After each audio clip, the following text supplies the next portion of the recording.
Let's shake that sugar bug. That's a hard one, I know, but it's a very common one. So if you're struggling with sugar, don't think you're the only one. You are absolutely not. This is so common.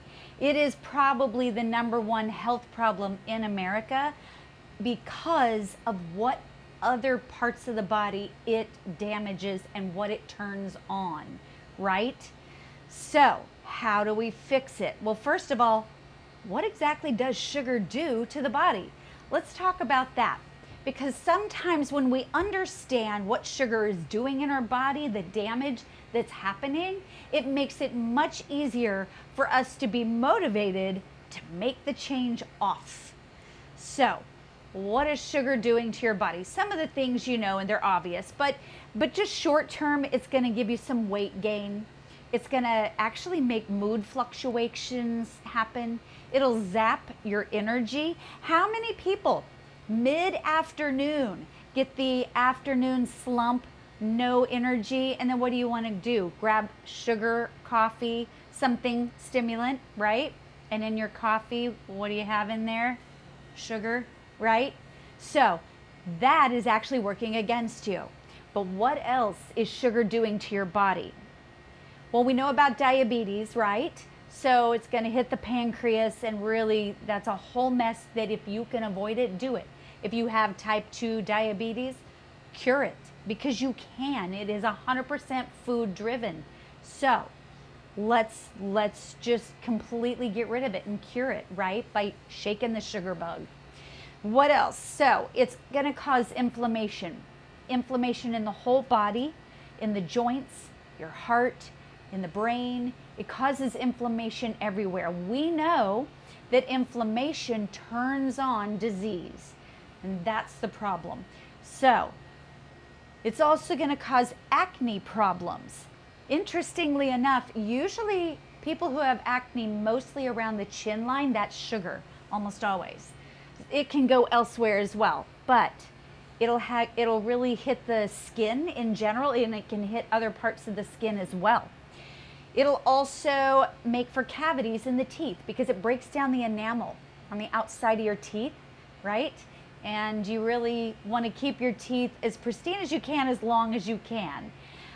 So heart disease. Yeah, it hits the heart pretty hard, and that's that inflammation. All sorts of problems then go off because of sugar in the heart. It also feeds and turns on cancers of all types. The problem is sugar turns the body into a more acidic state.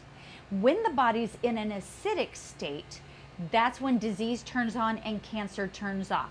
Interestingly enough, the way to get rid of cancer is to turn the body alkaline and starve it. So don't feed it, right, the sugar. So people who are going through a lot of cancer or chemotherapy treatments, I don't know why their doctors don't talk to them about this, because it's so important and so impactful. But sugar. I literally had a chemotherapy patient come to me just like a few weeks ago saying, okay, I didn't know about the sugar thing until you told me. I went to my oncologist, and in the waiting room and at the checkout, there's these huge candy dishes. Wow. Just wow. You know, it's almost like the message is, yes, consume the candy, we make more money from you. That's horrible. We're hoping that's not what happens, but unfortunately, the oncologists or the conventional doctors and surgeons that focus on cancer as treatment have not necessarily studied diet and specifically what sugar does to the body for cancer, but it will turn on cancer genes. So there are a lot of people who genetically are predisposed to certain cancers. Just because you're genetically predisposed does not mean that that cancer has to turn on. Keep it turned off. Don't feed it. Keep the body in a more alkaline state by reducing or avoiding sugar. Sugar's not the only thing that'll take it to acidic state, but it is it's probably the #1. ways in which that happens.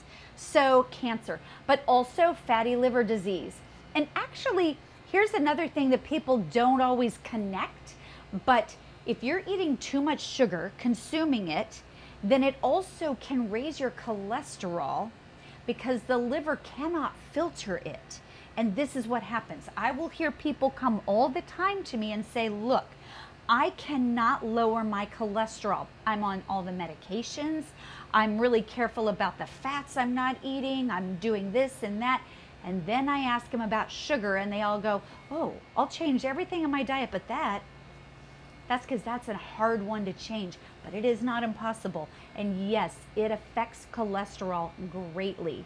So if you struggle with cholesterol and needing to lower your cholesterol, then I suggest getting off the sugar. What else is it going to do? Well, it causes premature aging. And so you'll see people who really look rough for their age because it also dehydrates the body. And when it's dehydrated, the cells break down and start to die off earlier, sooner, and then it shows as wrinkles and really dehydrated skin. But here's one thing that a lot of people don't know. Sugar will also cause or is linked to Alzheimer's and dementia because it's really truly causes inflammation in the brain. They're actually calling Alzheimer's type 3 diabetes now. That is how much of a connection there is with Alzheimer's, dementia, and too much sugar. Interesting, right?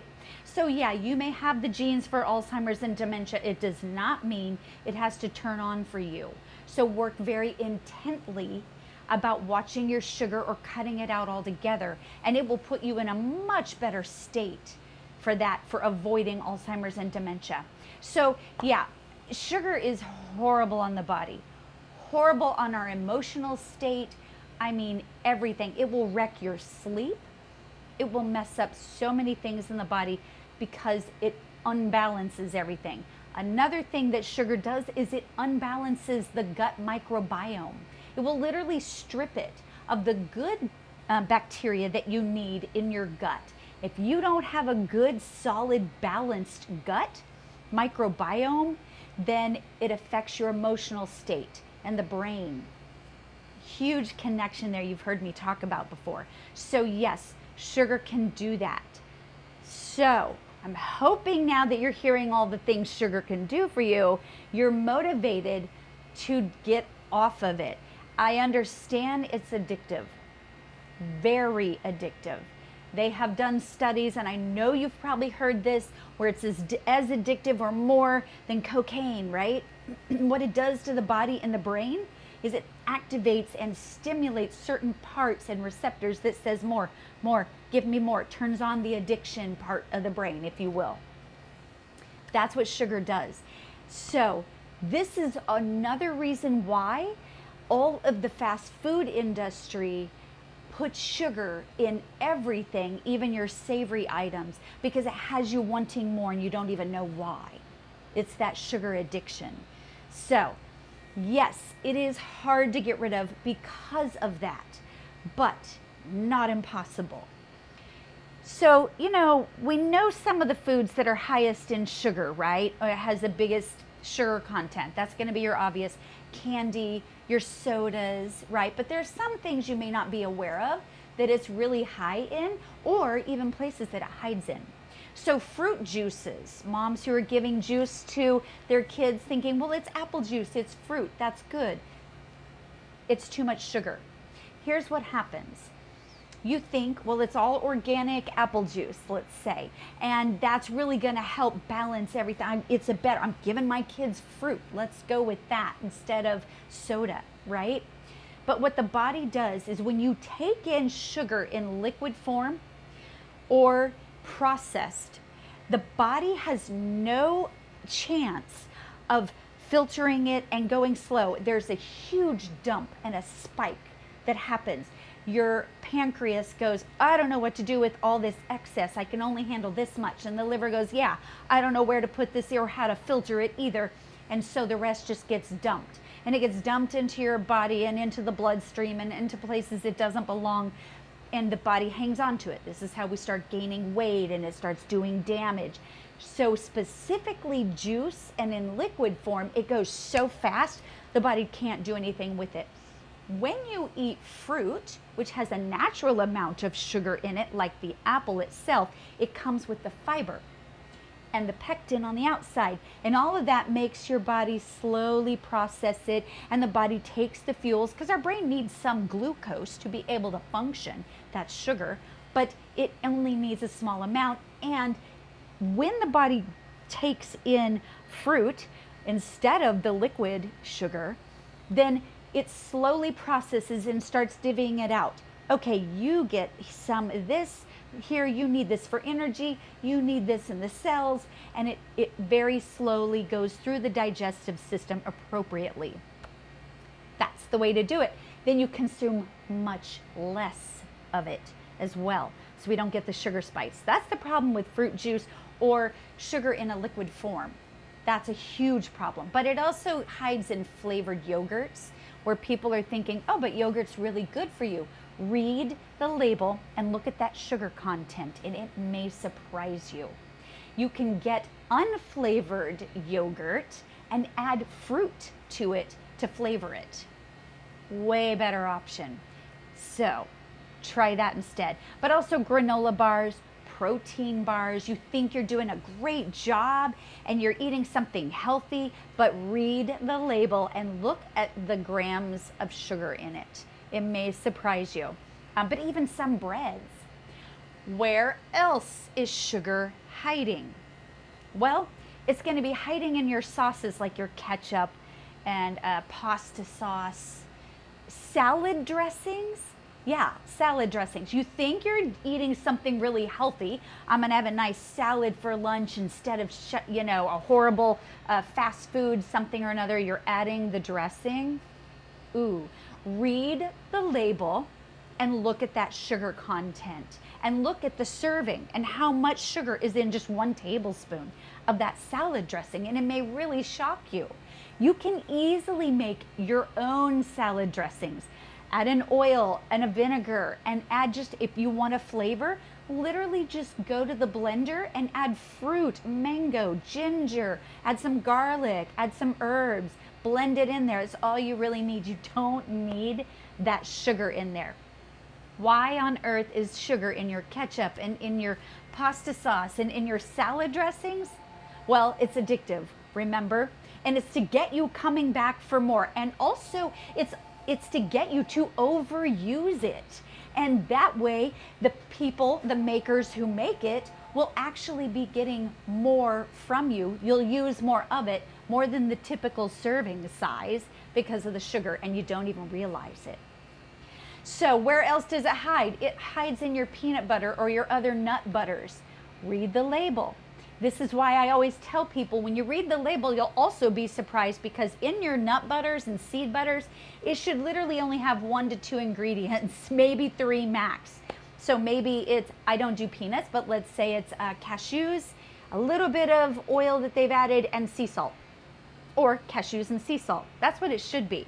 But when you read your nut and seed butters, you'll see tons of sugar and chemicals you can't pronounce that are completely not necessary at all. So that's another place that it hides. It also hides in dried fruits. And that's not your organic fruits that'll say unsweetened. But when you go to just a typical grocery store and you buy dried apricots, dried mango, look at how much sugar is added to that. Also, your dried apricots and dried mangoes should not be brightly colored orange. It should not. It should be more brown. That's what happens when you dry them. So that's another cue to you that that is not what you want to be consuming. But watch the sugar. I have people come in all the time asking for candied sugar in here. Candied ginger in here. So candied ginger is crystallized sugar, and ginger processed so much. It's nothing but sugar with some sugar and sugar. So just remember that. It's better to literally just substitute ginger in something instead. But it'll also hide in flavored waters.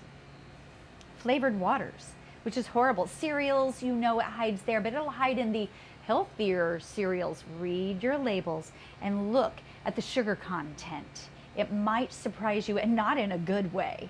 So take a look at that. I do have a lot of people who ask me, you know, how do I get off of soda? We'll talk about that in a minute because it is huge. But let's talk about alternative names for sugar, because some people don't realize sugar can hide under different names. So yes, we know sugar, cane sugar, evaporated cane sugar, brown sugar. We know the obvious, right? But it'll also hide under sucrose, glucose, dextrose, maltose, lactose, so it's all of those toast things, that's sugar. It's also high fructose corn syrup, you know that one, invert sugar. Those are all names for sugar, and you don't need them. So this is what you're looking for. Avoid that. Even turbinado is a raw cane sugar. It's still sugar. So you have to remember what it is you're looking for when you're reading your ingredients and reading those labels. So let's talk about how sugar is made. How do we get white cane sugar? So it comes from the very tall plants of cane sugar that looks kind of like bamboo. So these long stalks have to be processed quite a bit. First, they are taken and they are crushed and shredded so they can extract the juice out of it. It takes quite a bit to do that. And then after that, they are heated and clarified so that they can get more of the juice even. They'll add lime to that to really extract it even further. Then it's boiled into a syrup. Then it's heated even further for more extraction and turning it into crystals. Then it gets processed more to heat up the crystals, filter it, recrystallize it. What about the chemicals used for this process? There's some chemicals that if you knew what they did to your body, you would avoid them. So there's sulfur dioxide, which actually really hits the respiratory system pretty hard. It can cause some asthma, some coughing, shortness of breath, all sorts of problems there. Sulfur dioxide is used, phosphoric acid is used, and this also hits the lungs and the skin as well. It's really hard in scarring the lungs long term for use. And then there's calcium hydroxide. This is basically lime, but it hits the lungs and digestion. So this is where we're really wrecking the gut and causing problems long term in digestion. Then there's often polyacrymides added. What are polyacrymides? Well, that affects your nervous system. That affects muscle weakness, makes for numbness in the hands and the feet. So now we're talking about something that could even potentially, this is how it eats away at the brain. Those are the polyacrymides when they make sugar. So yes, making sugar is a really harsh process. So how do we get off this darn sugar? I always tell people to transition because we're talking about making a habit change. This is not a one and done. There are a few handful of people that can do it overnight, cold turkey, never touch it again. But most of us, it's about habits. Why? Remember that addiction and the parts in the brain that it stimulates? You're gonna want it more and more the more you don't have it at first. So I always tell people, if you will do a slow transition, it will make it much easier for you and you'll become more successful with sticking with it. What does that look like? So I always tell people to go from cane sugar or turbinado sugar to coconut sugar. It is a better option. It is. Once you start to replace things with coconut sugar, it's a 1-to-1 in baking. You don't have to do any math. Then you'll realize that it is slightly less sugar compared to the cane sugar, but it is still sugar. So once you've kind of gotten that down and now you're reading labels and you're looking and being more intentful for the coconut sugar, you're going to slowly go to a date or maple sugar. They do make date sugars, maple sugars. They are processed, and that is the only thing I have a problem with them. They are sugar, but they're way less on the glycemic index impact on the body, so less sugar basically is what I'm saying, but the taste is still sweet. So once you've gotten used to maybe in that realm, you want to move to honey and maple syrup. Maple syrup sweetened everything. Honey sweetened everything.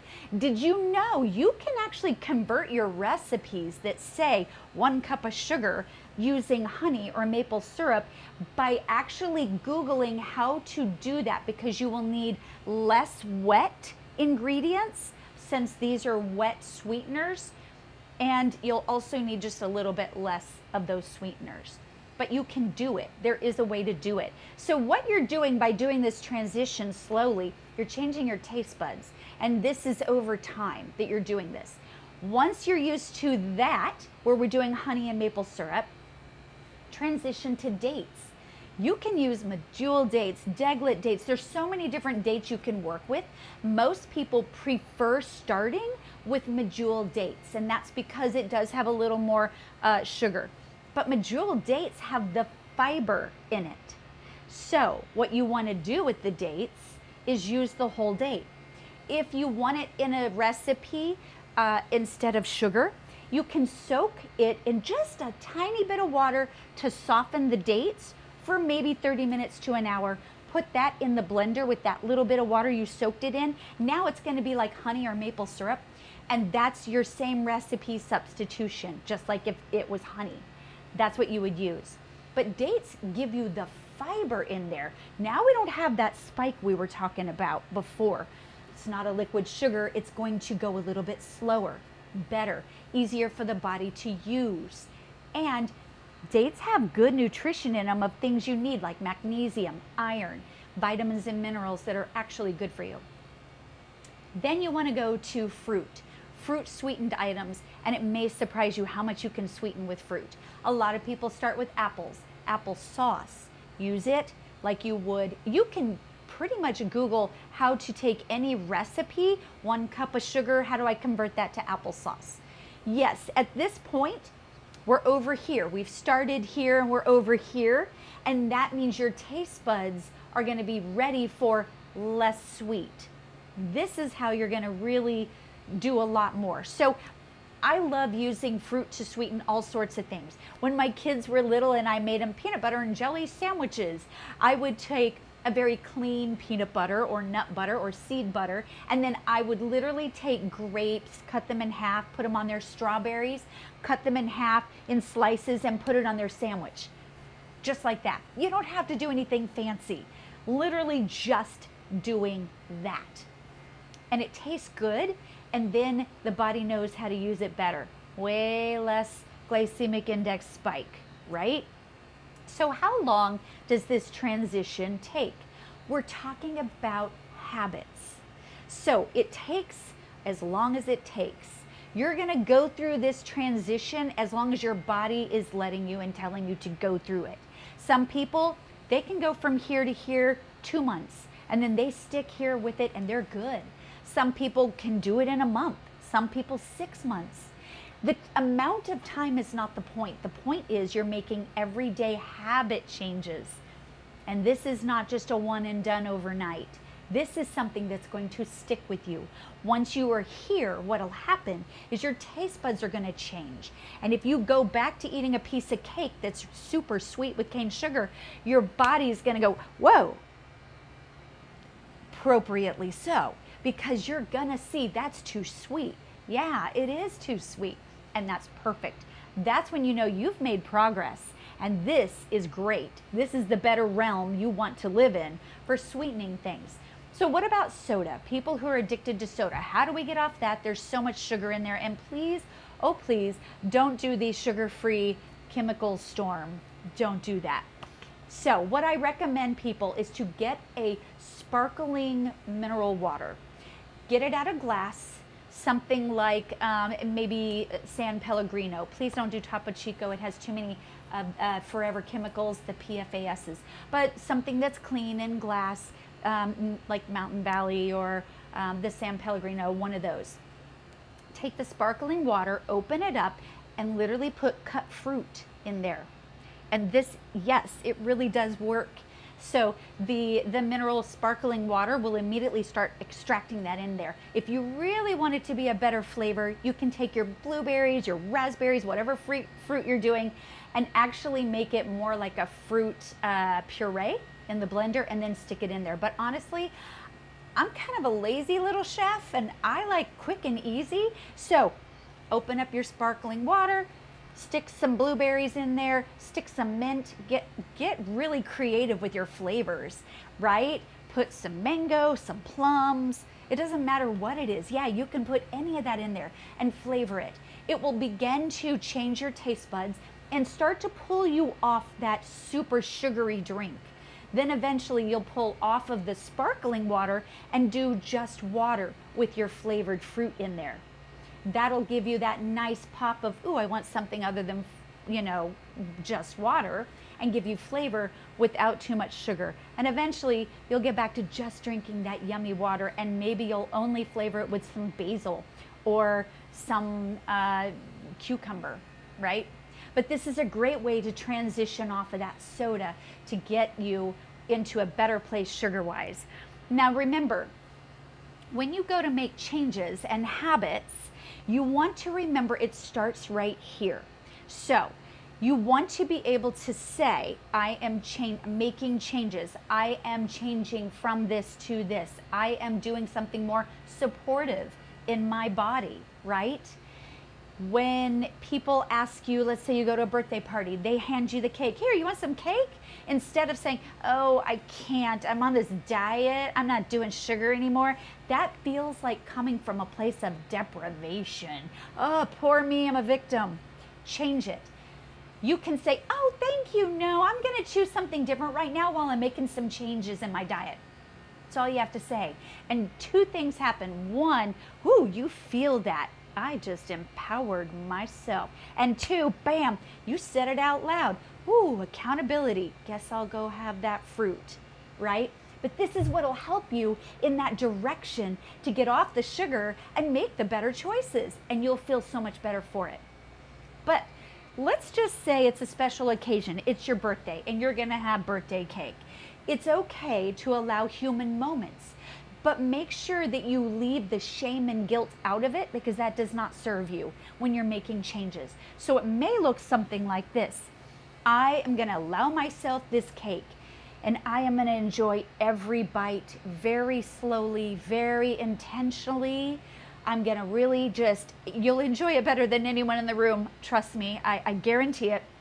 Be very intentional with it. And then you're gonna say, and if and when my body tells me that this is not for me and reminds me why I'm getting off of it, I'm gonna thank my body when my hands are inflamed or my guts don't feel so good or all of a sudden I have the craving again. Thank you, body, for cueing me that that's not for me. So keep the whole process in the positive, and this will make it easier for you to make that change and to make it actually stick. Now, I will give you a little cheater move if you want while you're transitioning off of sugar. Do this little trick.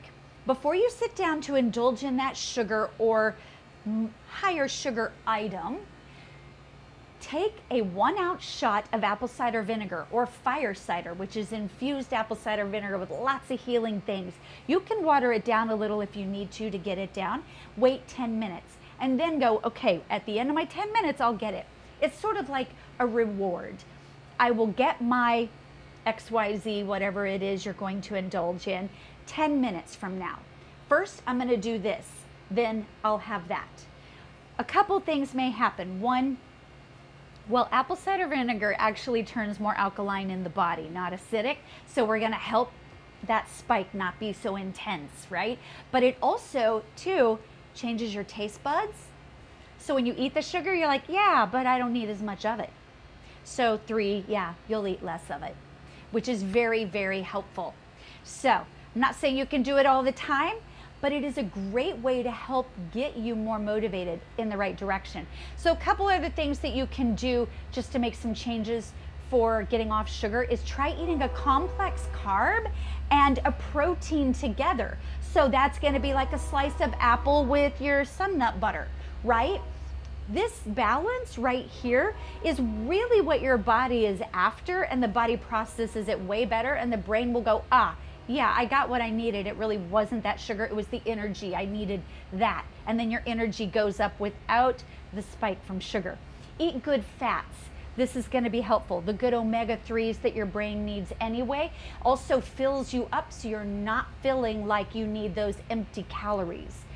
Also, make sure you're getting enough magnesium and B vitamins, because if you're not, then the body will absolutely start saying, hey, I need something, and you're going to start craving sugar. But it will curb the sugar cravings, making sure you get enough of these, even if it's in supplement form.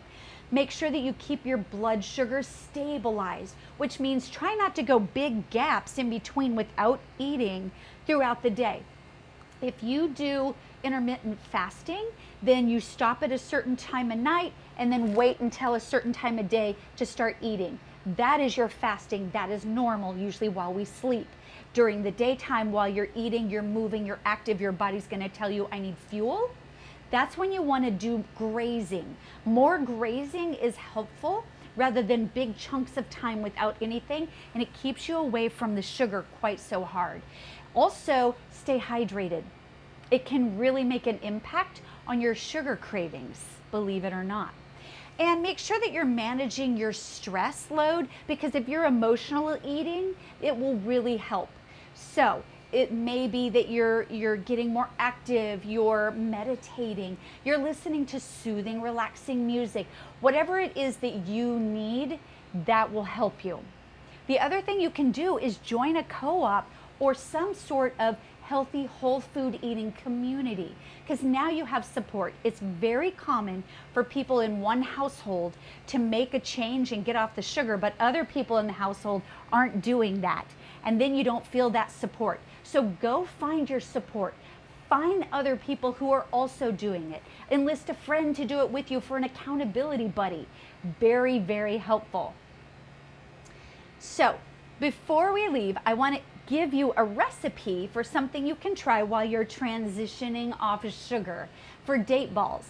Now, there are 1,000,001 ways in which you can make these. I'm just going to give you some basic recipe that you can substitute and make all sorts of flavors to try. And the reason I like date balls is because I can take a nut or a seed, which is protein, with my dates for sugar, and I have the two together, and this is going to be way better. My body's going to take it for more energy, less sugar spike, right?